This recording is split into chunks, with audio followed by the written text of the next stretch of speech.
In 2005, students making their final university project released Narvacular Drop, a game where you play as Princess No-Knees as she tries to escape from a dungeon after being captured by a demon. This dungeon is sentient and gives you the ability to use two interconnected portals to escape. The game itself is short and buggy, but the concept of the portals was so interesting that 2 years later this same team, after being hired by Valve, released Portal. In Portal, you play as Shell, a silent protagonist, solving puzzles in the Aperture Science facilities, while dealing with artificial intelligence GLaDOS. Portal is one of the best puzzle games of all time. It takes the concept of two interconnected portals from the Oracular Drop and adds a compelling story, setting and mechanics, resulting in gameplay that still feels engaging 15 years later. In 2011, a group of former classmates got together to make Q.U.B.E, a game where you play as a silent protagonist, solving puzzles in what seems to be a giant cube with the goal of maybe escaping. It's not really made clear until the ending. Q.U.B.E takes some of the ideas that made Portal good and butchers them, resulting in a cheap knockoff of a masterpiece. I'm only partially joking, but there's a lot to unpack, so let's start. Before we can even talk about the game, we need to specify which version I played, either the 2011 original game release, or the director's cut released 3 years later, or the 10th anniversary edition that came out 2 months ago, which has remasters of both the original and the director's cut version. So I didn't play the original game that came out 10 years ago, which means that a lot of the issues the original had were fixed, but Portal does the same thing, so I guess it's fine. The difference between the original and the Blade Runner's director's cut is that the original game was rushed. There was a lot of pressure to ship it before the end of the year, so some content got cut along the way. In the original, there was supposed to be a female voice cutting you through the game. Complication. We can't link it to your Q.U.B.E. But they removed that last minute, probably for the better, if they wanted to ever have the possibility of beating the Portal allegations. As a result, the game has no story. You wake up in a chamber, you solve puzzles, and then you leave, and find out you were in a giant cube in outer space all this time. But not having a story does a lot of favors for this game. It's very easy to just lose yourself in the puzzles. It ends up being an almost relaxing experience. And there's still a story, told through visual storytelling. Around halfway through the game, the chambers get darker, and the sections of the cube start getting destroyed, almost as if the thing is losing power. After the ending, you realize you actually destroyed it, but it's still pretty ambiguous what the reason was for that. In the director's cut, the game gets streamlined by making the pace of it better, and we get a story. Our protagonist is still silent, but now he has two people talking to him, trying to convince him of the situation he's in. The overall experience is improved and has been polished with better graphics and better pacing to make room for the story, which seems to be the main focus behind this version, with the gameplay taking a backseat. Most of the gameplay remains unchanged in both versions, except for little changes here and there. But what about the title? Why Q.U.B.E? At first I thought it was just a joke, like the game is all about cubes, but we replace the C with a Q. But of course, like everything in this game, there's a deeper meaning. The name is an acronym and it means Quick Understanding of Block Extrusion. Extrusion is the process of using force to create certain shapes. So I guess the idea is that the game is like a demonstration of how different force applied to different objects interact with each other. I think I like the joke a little bit more. So let's talk about the story. For what it's worth, with the game being around 5 hours long, the story is pretty good. You start by waking up in an empty room and talking with someone who calls herself Novak. She tells you that you have been out for the better part of 2 weeks and that you are in a giant cube in outer space that is headed towards Earth.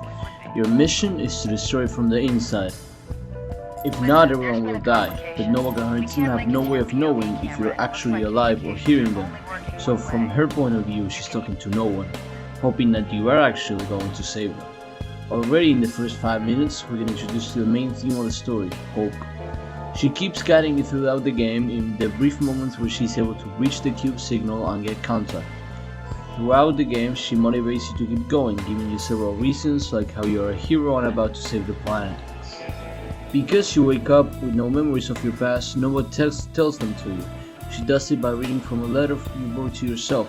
She explains that after deep space travel, if you lose your memory, one way to get it back is to remember experiences from your past, especially ones that hold a deep meaning to you. Hearing essentially yourself tell you who you are when it's coming from a stranger is such a good way to characterize a protagonist that I haven't seen done a lot, and I think it's executed very well. Except for what you actually tell yourself. The two main things are that you have a wife, so you have something to come back to Earth for, and that you also killed a teenager because he came into your house in the middle of the day trying to put out a fire in your kitchen, and you thought it was a robber. Got him in your living room. Only he wasn't trying to rob you. He was passing by and saw a fire in your kitchen. They don't even, like, he's not dead. He's left in a jittery state for 9 years. Let's not even talk about how insane this is. Like, what's the point of this? Are they trying to tell you that you feel bad because you murdered a child, so you went on a suicide mission to save the world in response?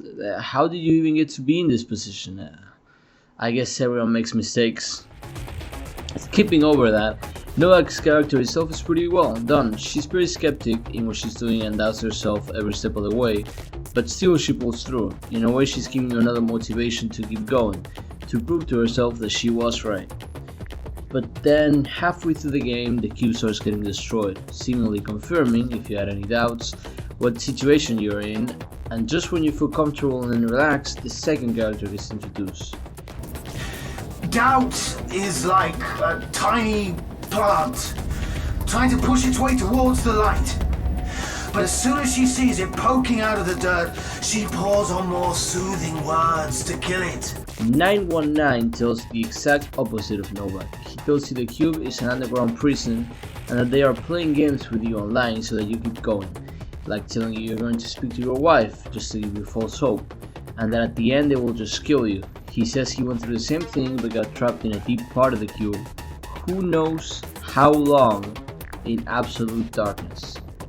From this point on, the game changes between 919 and Nova, and while you can choose who to believe, the game gives you no choice but to keep going. So it's really more about mind games than the story having an effect on the gameplay. 919 ends up being really convincing, much more so than Novak. She's always indecisive and really doubts herself, while 919 doubts everything and completely believes in what he's telling you. And I think the game wants you to believe him so that the ending has more of an effect. This conflict culminates in the final sequence. After getting through the final puzzle, you have to decide whether to enter the escape shuttle, according to Novak, or a shuttle leading you to your own death, if you listen to 919. I think this is well done, with the screen shaking to make the impression of immediate dangers and make a quick decision. That doesn't exist, because you have to get in the shuttle, there's no choice. After some shouting from both parties, you reach the end and nothing. Whiteness and then a fade into black. You never get to know what actually was happening. I really like ambiguous endings. I think that ending on a black screen tells you that it's not about either side, to always believe everything you hear or to always be skeptical. It's about moving forward. You're going to have good endings and bad endings in life even, but there's no reason to focus in either, and the point is to keep living. To always have a reason to live that gets you farther in life, because then the good moments feel incredible and the bad ones feel terrible, but you know it's alright because there will always be more. It's just about being one step after the other. But in reality, the game keeps going. In an interview, the writer for this game, Robbie Escomey, said that in order to beat the Portal allegations because of that game having a bad ending where you don't get to escape, he thought players would expect the same in Q.U.B.E, so to subvert expectations, there's a good ending here. You come out, no one was telling you the truth the whole time, and you just save the world. You get to talk to your wife, to the president too for some reason, and 919 was actually someone that got lost in space for 7 years and didn't want to be alone, so he didn't want you to leave him. The ending cinematic is the same in both versions of the game, but on the original the context behind it is so different that it works. On this version it doesn't. The idea to always believe in good doesn't translate in a game like this, because most of the players never distrust Novak, believing 919 to just be lying, so not only the whole who is telling the truth doesn't add anything to the player's experience, the ending ends up not even making an impression because they always knew that was going to happen. So the ending message is, have faith in the possibility of good, which is a more complicated and worse way to say you will always have hope, a perfect summary of the ethos of this game. Rob also says that he didn't end up saying something about hope and chose faith in the possibility of good because, and I'm paraphrasing here, but not really, it sounds better so it stays in your mind more. Again, trying to subvert expectations, always circling down to Portal. I'm not the first guy to talk about this game or to even compare it to Portal. The 10th anniversary edition even has a review in it from Dan Ehrman, So for me, I like the story of this game right until the end, right? The idea is floating in a soap and the fight between what to believe is compelling, but it's not the most complex story because it doesn't need to be. That's an engaging narrative to a bossing game by adding two voices that talk to you like 15 times overall. In one of your conversations with her, Novak shows you her weak side. Until she doesn't trust that this mission is going to work. She says she heard God is dead when she was alone. She's losing faith that everything has a good ending and perhaps this is the end. There's no higher force to guide you. Nothing is going to change if you wait for it to happen. There's no need for 10 paragraphs to explain this, Dan. But I'm really biased here. I hate when something that could be explained better in less words ends up being a million words say for no reason. You're not only repeating yourself, you're making your arguments less stronger too. I also disagree with Dan about the ending of the game, about how not to always expect good out of every situation. Like for example 919, according to the ending, the whole reason for him being in that position is because he also has lost faith. He's been floating in the darkness of space for 7 years and doesn't trust the people that place him in there for obvious reasons. So the idea that he should always be living the possibility of good is that maybe after 7 years of floating in space, the president finds out and you get saved. I know I'm being picky here and I know believing good is not about anything, but after having your whole game be about indecision and how the extended periods of loneliness can change us. The truth is, if you leave a person alone in the dark long enough, they'll lose themselves. Giving me the answer, either one, ends up meaning that the whole product loses value. I guess they didn't want to change the ending because the cutscene is the same in both versions, but they definitely could have done that if they wanted to, or at least give me a choice, so if I'm wrong I have to confront that. I just wanted a more strong ending.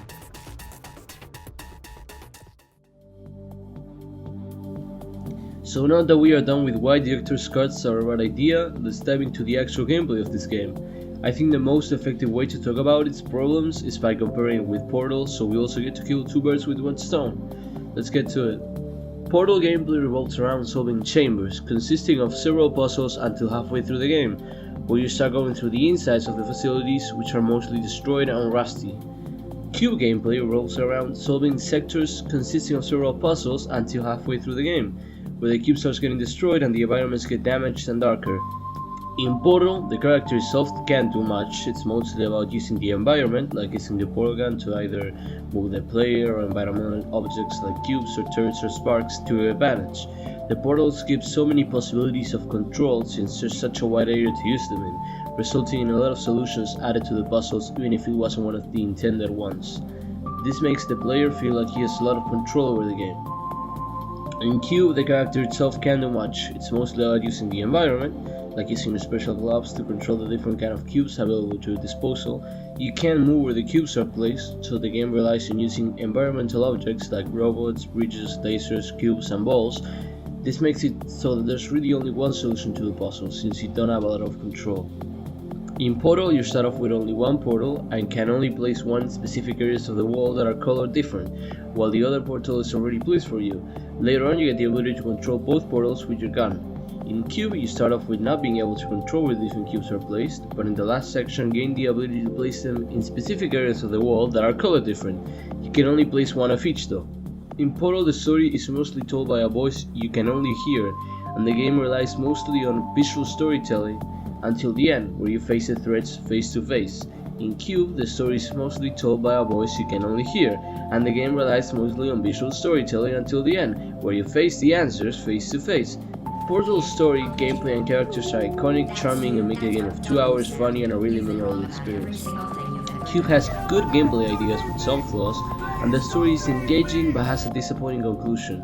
The biggest issue in Q.U.B.E.'s gameplay flow is, like almost all of the game, being too complex. Imagine a level where we have to get through to a door, right? Easy. Well, in Q.U.B.E you need to solve 9 Rubik's Cubes while juggling them in the air in under 1 minute before you can cross through that door. Let's see the final puzzle of the game as an example. The game here is trying to use every mechanic in one single room, so it's already cluttered to start with. The way they make this easier to follow is by blocking certain areas until you finish an objective. And once one opens, you can use it to unlock another, and you do that until you have the tools to finish the level. This is good level design, that's not the problem here, the problem is the last part of the puzzle. So after finishing the last objective, you gain access to a laser cube. You need to bring it to the other side of the room by using magnets that make it float. If deactivated, the cube falls down. For starters, it's already annoying. To get it out of the room, instead of the wall next to it being opened, you have to first bring it to the right at this exact spot so it stays at the same level, so when you move it to the left side, it actually goes through the hole, because the character can interact with objects. Portal allows you to do this mainly with Q.U.B.E and most importantly a radio with a really good song on it. After that, you might think that's it. Well, no, because by moving this out of the wall using a special block and then making a little floor with another type of block and then disabling gravity, since if not it will collide with the wall, it's not high enough. So you need to get another block. The way to do this is by having it placed underneath and moving a piece of the floor and placing a jump out block underneath this main cube. You have to do this at the same time since the magnet moves both blocks in the same direction. If you mess up, you have to do the whole thing again, but if you get it right, you get the laser working and open the door that allows you to place another floating cube and there another jump pad with magnets to then be able to reach the exit. If you think this sounds complicated but still makes sense, okay, you're right, but think of the fact that you have to think of all of this, and every time a new roadblock appears, each time you have to find a new solution, which isn't really making the puzzles harder and more enjoyable to solve. It's making a good puzzle annoying, adding more steps to a million step staircase. It's a detriment to the experience that every time you get that feeling of fulfillment when you solve a puzzle, you find that you're not actually done. Another thing the game does is that, unlike Portal, finishing a puzzle doesn't mean that it's done. They make it so that actually getting to the exit is a puzzle in itself. It's never really hard, it just makes it annoying and makes it feel like you're doing a puzzle you just solved. But this issue only becomes apparent towards the last puzzle of the game, when you gain much more control, so they can be more strict with the progression of a level. Before, everything was mostly done to get that one solution, so it really couldn't be that convoluted. After you finish the game, you unlock Sector 8. This is new gameplay that was added in the 10th anniversary edition, so it's not only the latest that Q.U.B.E has to offer, it also follows the same themes that Q.U.B.E 2 does, so I'll talk about this in that video since it makes more sense. Also, the level is longer than this game is, so that's another reason to do it this way. So if we look past all the complexity of these issues, the gameplay is engaging enough, even though sometimes it gets annoying. The story is good and keeps you entertained right until the end. The OST, I feel like it lacks a presence. I actually didn't even know there was music in this game until I googled it, but this guy really seems to enjoy it, so to each their own. The game definitely gets carried by the puzzles though. They don't even give you as much freedom as something like Portal, and when they do it makes the game worse. But most of the puzzles in this game are actually really good. I feel like the story and the gameplay along with the cube kind of get worse toward the end, especially the last sector, which is as long as all of the other sectors combined. A game like this, that never really changes that much, can be too long or else it drags the whole experience down.